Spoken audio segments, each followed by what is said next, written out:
여러분 반갑습니다. 정구 박사입니다. 오늘 시장 참 황당스럽기도 하고 또 굉장히 좀 어렵기도 하셨죠. 네. 시장이 좀 어떻게 보면은 돗대기 시장 같기도 하고 정말로 오늘은 짜증스럽기도 하고 약간 그랬던 하루였습니다. 네, 물론 그 시장 안에서 충분히 수익도 내고 매매도 할 수 있겠지만 오늘 같은 시장은 코스피 종목이 정말 쉽지 않았을 시장이에요. 말 그대로 외국인과 기관이 동반해서 그러니까 이제 3시 20분 동시호가에 이제 벌어진 이 리밸런싱을 제외하더라도 장중에 이 기관과 외인이 거의 1조 4천억대 가까운 매도 물량을 쏟아 부었기 때문에 리밸런싱 이슈가 종가에 있었다고 해도 그 전에 이미 엄청난 매물을 쏟아 부으면서 코스피를 상당히 괴롭혔던 하루였다라고 생각을 합니다. 주말 라이브 때 그리고 금요일 방송 때 개인적으로 시장은 12월 둘째 주, 즉 이번 주 후반 정도 해서부터 좀 경계감을 갖고 대응을 해야 될 것 같다라고 말씀드렸는데 생각보다 이게 조금 빨리 나왔다라는 생각이 드네요. 그래서 일단 지수 차트 쪽으로 좀 안 좋은 음봉이 출현을 했기 때문에 하루 이틀 정도는 시장의 방향성을 확인해 보면서 조심조심 또 시장을 대응을 해야 될 것 같습니다. 오늘 같은 경우에 장 초반까지는 괜찮았죠. 시장의 중심주라고 할 수 있는 셀트리온 굉장히 또 강하게 올라와 줬고, 또 그다음에 현대차라든지 코스피의 주요 종목군들의 수급도 굉장히 또 강하게 오면서 장 초반에는 그렇게까지 나쁜 시장은 아니었습니다. 그렇지만 지속된 외국인의 매도와 기관 투자자의 매도가 집중되면서 거의 코스피 종목군들이 초박살이 오늘 좀 났다라는 생각이 드네요. 자, 그럼 바로 시황 들어가도록 하죠. 주말 사이 해외 지수는 굉장히 또 긍정적으로 상승을 했고, 그 다음에 이머징 그 MSCI 국내 지수도 사실 1.5% 상승을 해서 당연히 국내 시장은 갭상승을 출발을 했습니다. 코스피 시가총액 상위 종목인 현대차와 셀트리온 종목이 장 초반에 급등을 하면서 굉장히 좀 우호적인 시장의 모습을 보였으나 이 MSCI 리밸런싱이 국가적으로 진행이 됐는데 한국 비중을 0.3% 정도 줄이게 되는 이슈가 장 막판에 1조 원의 폭탄 매물을 던져버린 주요 원인이라고 볼 수 있겠죠. 코스피는 지수 리밸런싱의 압박으로 거의 대부분의 시총 상위 종목이 약세를 보였는데 특히 동시호가의 이 금융주들 그리고 증권주들이 좀 개파락이 좀 더 심하게 나왔습니다. 사실 어떤 종목을 어떻게 던져버릴지는 사실 우리가 알 수 있는 건 아니고요. 또 그들이 정해놓은 프로그램 안에서 움직이기 때문에 참 이런 매번 나오는 정기, 반기 이런 리밸런싱 날마다 참 지수의 충격, 종목의 충격들이 참 많이 나오는 것 같습니다. MSCI 편입 종목으로 세 종목이 있는데요. 저희는 SK바이오팜을 물려 있었기 때문에 오늘 그런 의견을 드렸습니다. 장 초반 시가부터 해서 지속적으로 매도, 그 다음에 일부 물량은 종가까지 끌고 가서 종가의 전량 던지자라고 말씀드렸는데 오늘 이제 원래대로라면 과거에는 MSCI 리밸런싱 때 동시호가에 1000억씩 자금이 들어가죠. 근데 그 전에 이미 시장에 들어왔던 패시브 자금들이 종가에 들어오는 만큼 또 던져버리기 때문에 지수가 또 상당 부분 또 밀렸고, 그래서 어찌 보면 이런 이벤트성에 투자를 했던 개인 투자자들이 피해를 봤을 수도 있는 시장이지 않나라고 생각을 합니다. 여러모로 오늘 시장이 좀 힘들었어요. 그런 부분에서 한두 가지가 힘든 게 아니라 여러모로 오늘 좀 어려운 시장이 진행이 됐었다라고 생각을 합니다.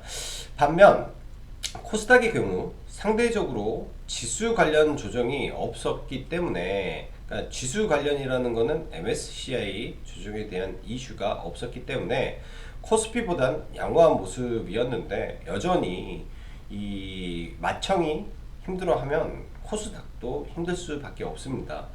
사실 이제 라이브 방송에서 이제 같이 보면서 장 막판 투매를 좀 기다리자라고 말씀을 좀 했어요. 근데 코스닥의 투매가 안 떨어지더군요. 코스닥은 투매가 안 떨어지고 오히려 코스피의 투매가 진행이 되면서 이번에는 코스피가 조금 힘들었고 코스닥은 투매 없이 좀 지나간 것 같습니다. 근데 이제 뭐 코스피 코스닥 할 거 없이 단기 조정이 좀 이어질 수 있는데 일단은 코스피가 비교적 큰 운봉이 출현했죠. 그럼 당연히 경계를 조금 해야 될 것으로 보이고 개인적으로는 이번 주 후반에 나올 조정이었다라고 생각을 했는데 생각보다 좀 빨랐습니다. 즉 음봉의 힘과 거래량이 일단 경계를 해야 되는 수준이기 때문에 2, 3일 정도는 조심조심 관망하는 것도 전략 중에 하나고요. 시장이 조정을 보인다면 여전히 코스닥, IT, 반도체 섹터에 우려한 종목군들을 포트에 담아야 된다라고 강력하게 생각을 합니다. 그동안 올라가면서 차익을 했던 종목군들 다시 주워 담을 수 있는 좋은 기회라고 생각을 하고 종목군들을 길목에서 지키는 자세가 좀 필요할 것 같고요. 오늘 시장 장 초반 여러 가지 재료가 많았습니다. 지난 미국의 모더나라든지 휴머니젠, 그 다음에 이노비오 등등 많은 종목군들이 굉장히 또 크게 상승을 좀 했기 때문에 국내에 있는 모더나 관련주, 그 다음에 화이자 관련주, 콜드체인 할 거 없이 다 좋을 거라고 생각을 했는데 오늘 오전에 시장을 보니 이쪽 섹터의 차익 매물이 명확히 나오는 걸 좀 확인을 할 수 있었습니다. 그래서 당연히 이쪽은 공략을 못했고요. 이제 갑작스러운 재료가 좀 많이 나왔죠. 특히 이제 종근당에서 나오는 이 치료제 후보 물질이 이 국내 코로나19 1호 치료제로 될 가능성이 높다라는 이슈가 나오면서 종근당 바이오가 거래량을 터뜨리면 일단 상한가에 들어갔고요. 그 외 이제 당뇨병 치료제라든지 기존에 언급드렸던 앞타 바이오라든지 레고캠 바이오 등등 제약 바이오의 이 신고가를 치고 있는 일부 종목군들이 굉장히 또 좋은 모습을 보였습니다. 그리고 골판지 가격 급등 이슈로 또 골판지 대란 가능성을 또 시장에서 또 대서특비를 했죠. 그러면서 택배, 포장, 제지업체 할 거 없이 줄줄이 급등을 좀 했습니다. 아무래도 지난주 금요일날 나왔던 이 자금들이 아무래도 시장에 첫 돈이 흘러 들어오지 않았냐라고 생각을 좀 하고요. IPO 관련 섹터 지속적으로 강세를 보이네요. 특히 크래프톤 관련주들이 돌아가면서 순환매를 좀 보이고 있고 넵튠, TS 인베스트먼트, 아주 IBTV 이렇게 돌아가면서 강한 흐름을 보여주고 있는데 일단 지난주에는 삼성출판사를 좀 사서 오늘 시가에 던졌고 카카오뱅크도 조만간 이슈가 나올 거로 생각을 합니다. 예스24 관심을 갖고 크래프튼 다음에 나올 거는 예스24가 될 확률이 굉장히 높겠죠. 크래프톤은 일단은 시가총액 자체가 20조, 30조를 바라보는 거고 카카오뱅크는 장외에서 30조, 40조를 지금 놓고 있죠. 그러나 현실적으로 상장을 했을 때 7조가 될지 10조가 될지 그런 부분은 이제 밸류를 계산해 봐야 아는 거고요. 그렇지만 이제 예스24 같은 경우도 이번에 유상증자에 참여하고 지속적으로 이 지분을 확보했기 때문에 특히나 시가총액이 2천억대의 종목이라 분명히 터지게 되면 굉장히 크게 갈 가능성이 높다라고 봅니다. 이제부터는 카뱅도 관심을 가져서 봐야 될 거라고 생각을 하고요. 내일은 SK바이오사이언스가 상장 예비 심사 신청서를 제출합니다. 오늘 같은 경우는 사실 이 종목을 보지 않았던 이유는 MSCI 리밸런싱 이슈로 인해서 어떠한 변동성이 나올지 몰라서 좀 그랬고요. 내일 사실 모르겠어요. 이게 아스트라제네카 이슈인지 시간 외에 아까 6시에 제가 체크를 했을 때 캐몬이 한 9%대 올라갔고 진매트릭스가 또 5%대, 그다음에 SK 케미칼도 뭐 0.3% 정도 흐름을 보였는데, 이런 부분이 이제 월요일 날 어떻게 작용을 할지 보시면서, 또 이 상장 예비 심사 청구가 또 시장에 제로로 작용하는지 좀 신경을 써서 봐야 되지 않겠느냐라고 생각을 합니다. 자, 그 밖에 또 내일 이슈가 하나 있죠. 좀 크게 보고 있었던 이슈고, 실제로 저희도 오늘 매매를 했어요. 12월 1일 중국 수출 관리 법안이 시행이 되는데, 유니언 머티리얼즈가 대표 종목이 될 겁니다. 지금은 종목이 전량 매도를 해서 단 한 주도 들고 있지 않고요. 이제 종가 부근에 정확히 말하면 이 자리에서 매수를 들어가서 여기서 좀 팔고 이제 분할 매도를 해 갔기 때문에 여기서부터 조금씩 계속 매도를 해 나갔습니다. 그래서 저 같은 경우도 한 시간 외에서 한 5번에 걸쳐서 전량 매도를 좀 했고요.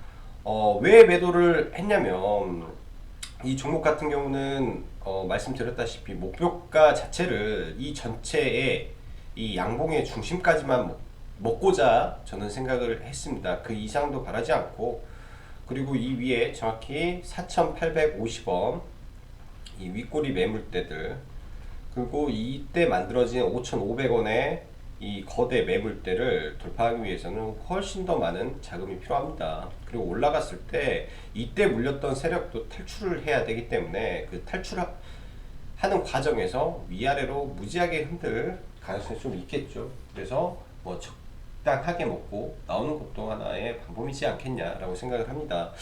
이거는 뭐 미리 언급을 드렸기 때문에, 뭐 내일 갭이 들게 된다면 잘 정리하셔서 수익 실현을 하시면 될 것 같고요.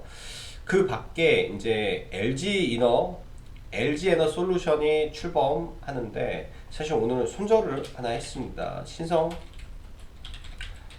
델타테크를 들어가서, 사실 오전에 시가 이하로 뭐 이런 구간에 잡혔으면 좋았겠지만 이런 구간에 못 잡아서 조금 높게 매수가 됐어요.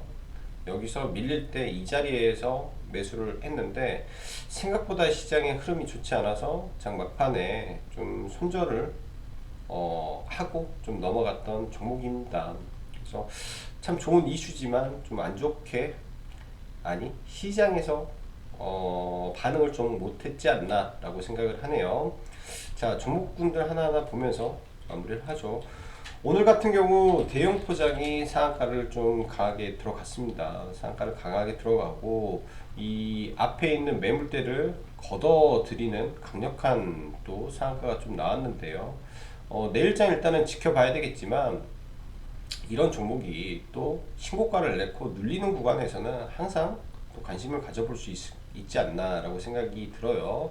오늘 보면 대형 포장, 뭐 테린 포장 할 거 없이 굉장히 또 이 포장 쪽이 강했고, 그간에 뭐 상승을 했던 신풍재지 또 올라왔다 밀렸는데, 이런 종목들, 그러니까 상한가를 갔다가 거래량을 강하게 친 종목이 상한가 근처까지 밀리면 매매의 대상으로도, 트레이딩의 대상으로도 볼 수 있습니다. 강력한 거래량을 동반해서 돌파를 해줬던 이런 자리들이 내려오면 또 좋은 매수 찬스 혹은 단기 트레이딩 자리가 되는 거죠.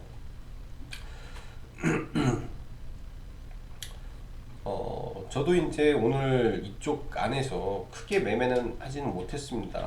한국 수출 포장이라는 종목을 중간에 이제 매매를 한번 했고요. 크게는 이 자리에서 들어가서 여기서 팔았기 때문에 적당한. 그다음에 한익스프레스도 매매를 했는데 너무 싸게 좀 팔아버린 것 같지 않나 라는 생각을 해요. 여기서 들어가서 여기서 매도를 했는데 굉장히 또 크게 좀 갔던 종목이지 않나 라고 생각을 합니다. 자, 대형주들 볼게요. 셀트리온과 셀트리온 헬스케어, 그 다음에 셀트리온 제약이 있는데, 셀트리온이 좀 강한 흐름을 보여줄 가능성이 높다라고 말씀드렸죠. 네, 사실상 셀트리온 매매는 하지 못했고, 저희가 이제 현대차라는 종목을 보유를 하고 있습니다. 현대차라는 종목을 보유를 하고 있고, 장 초반에 굉장히 또 기분이 좋았어요. 시작하면서 거의 4천억 가까운 자금이 쏠리면서 굉장히 좀 좋은 흐름이었고, 추가 매수도 좀 더 했는데, 완전히 이쪽에는 배신당한 느낌이 굉장히 크게 오늘 들었습니다. 이 많은 이 비싸게 돌파하면서 4천억을 시장가로 쓸어가던 거를 시장가로 매도를 하는 것 자체가 왜 이렇게 매매를 하는 거지라는 생각이 들면서까지 좀 답답하고 짜증 났는데, 현대차는 일단 코스피 지수가 살아있는 한 저는 신고가를 돌파할 가능성이 높다라고 생각을 합니다. 그래서 여전히 홀딩 관점으로 봐야 될 종목이라고 보여지고요. 뭐 지금 밀리더라도 그냥 홀딩으로 계속 봐야 될 것 같고, 삼성중공업 삼성중공업도 장중에 눌림 보였는데 오늘 재료가 나오면서 좀 올라갔어요. 조금 더 떨어져 주길 바랐는데 안 떨어지네요. 자, 그 다음에 대형주로 한국전력, 얘는 항상 좀 이런 모습이 저에게 실망을 좀 주는데요. 그래도 여전히 하방에서는 그냥 매수로 대응하는 게 맞겠다라고 생각을 합니다. 자, 삼성전기, 지금 MLCC 이야기를 드렸어요. MLCC. 근데 대형주가 전반적으로 힘들기 때문에 하락이라고 생각을 하고, 얘가 밀리면 하단에서는 매수로 봐야 됩니다. 지금 오늘 같은 경우는 인텍플러스가, 그 인터플렉스가 굉장히 좋았죠. MLCC 그 PCB 기판으로 지금 엄청나게 막 올라가는 종목들도 나오기 때문에 이런 재료 섹터를 항상 눈여겨봐야 된다라고 생각이 되고요. 롯데쇼핑 좀 밀렸으면 좋겠네요. 한번 밀릴 거라고 생각을 하고 이 하단에 오면 잘 잡아보시기 바라겠습니다. 자, 반도체 장비주 하나를 볼게요. PSK라는 종목이 있는데, 이 PSK가 뭘 하는 종목이냐, 반도체 D램의 이 단수가 중요하죠. 얘는 쌓는 기술을 가지고 있어요. 이렇게 적층에 대한 기술을 가지고 있기 때문에 차세대 D램에 관련해서는 굉장히 또 호재가 수혜가 예상이 되는 종목입니다. 더 자세한 내용은 한번 찾아보시면 될 것 같고, 이 신고가가 의미 있는 거래량을 동반하면서 나왔습니다. 뭐 비록 500억대 작은 거래 대금이지만 이런 자리에서 여기까지 밀리게 된다면, 즉 시장의 조정으로 이 강한 돌파 구간까지 혹은 그 언저리까지 밀리게 된다면 이런 자리에서는 매수로 대응을 하게 되면 좋은 성과가 나올 수밖에 없고요. 자, LB세미콘도 오늘 추가 매도를 이 자리에서 좀 했습니다. 개인적으로 이 비메모리 섹터 안에서는 탑으로 생각을 하는 종목이고요. 이렇게 눌렸다가 이렇게 해서 이렇게 가는 모습도 나올 수 있을 것 같아요. 그러나 얘는 내년에 엄청 좋아질 회사는 맞다 라고 생각을 합니다. 자, 솔브레인도 좀 밀려주면 매수 대응이겠죠. 솔브레인. 그 다음에 뭐가 있을까? 원익 IPS, 원익, QNC, 하나 마이크론, 다 종목 굉장히 시장 대비해서는 IT 반도체가 조정을 크게 절대 받지를 않네요. 자, 첨보. 목표 주가 자체를 저희가 182,500원을 본다라고 말씀드렸고요. 뭐 아침에 시작하자마자 이 위로 다 걸어놨기 때문에 다 매도했고, 떨어질 때 일단 전량 매도를 하고 좀 마무리를 했습니다. 전량 매도를 하고 좀 마무리를 했고, 추후에 이런 저가 구간에서 다시 공략을 해보면 좋을 것 같네요. LNF 조정 엄청, 얘도 거래량을 많이 터트리면서 올라갔다가 조정을 받았죠. 내일 한 차례 하단에서 이게 돌파를 했기 때문에 이 돌파 언저리에서는 강한 지지력을 가질 가능성이 높다라고 봅니다. 그래서 이런 자리에 눌림에서 접근해 보시면 좋을 것 같고요. 테크윙은 네, 지금도 홀딩 관점이고 내려오면 매수 관점에서 대응을 하면 좋을 것 같네요. 자, ST팜 저는 이 종목을 굉장히 좋게 생각을 하고 있습니다. 지금 며칠째 계속 매매를 하고 있다라고도 말씀드렸고요. 내일 이제 코스닥 프리미어 컨퍼런스를 진행을 하게 되는데 이 자리에서 조금 좋은 내용이 나올 수도 있겠다라는 생각을 합니다. RNA 백신에 들어가는 핵산을 공급을 하는데 지금 현재 글로벌에서 백신의 탑은 모더나와 화이자죠. 이 두 개에 다 들어가기 때문에 그 수요가 어마어마하게 할 수밖에 없다라는 게 이 시장의 판단일 것 같고요. 이때 만들어진 거래량을 돌파를 하게 되면 위로 한번 솟아 오를 가능성이 높습니다. 그래서 지속적으로 관찰을 해야 되고 지속적으로 조금이라도 물량을 들고 가야 되지 않겠냐라고 생각이 됩니다. 자, KPM 테크 잔여 물량은 아직도 좀 들고 있고 좀 위로 올라가면 매도하면 좋겠네요. 자, 앞타바이오 정말 좋은데 매매를 못하고 있어요. 매매를 좀 눌렸으면 좋겠습니다. 근데 지금 추세가 굉장히 좋고 이게 이제 이렇게 계속 갈 수도 있을 것 같아요. 보유하신 분은 그냥 지속 홀딩으로 가야 되지 않겠냐 생각을 하네요. 지금 앞타바이오, 매드팩토, 플랫폼 기술이죠. 매드팩토, 그 다음에 레고캠바이오 이런 애들 흐름이 나쁘지가 않습니다. 자, 오늘 시장 많이 힘드셨을 거라고 생각이 돼요.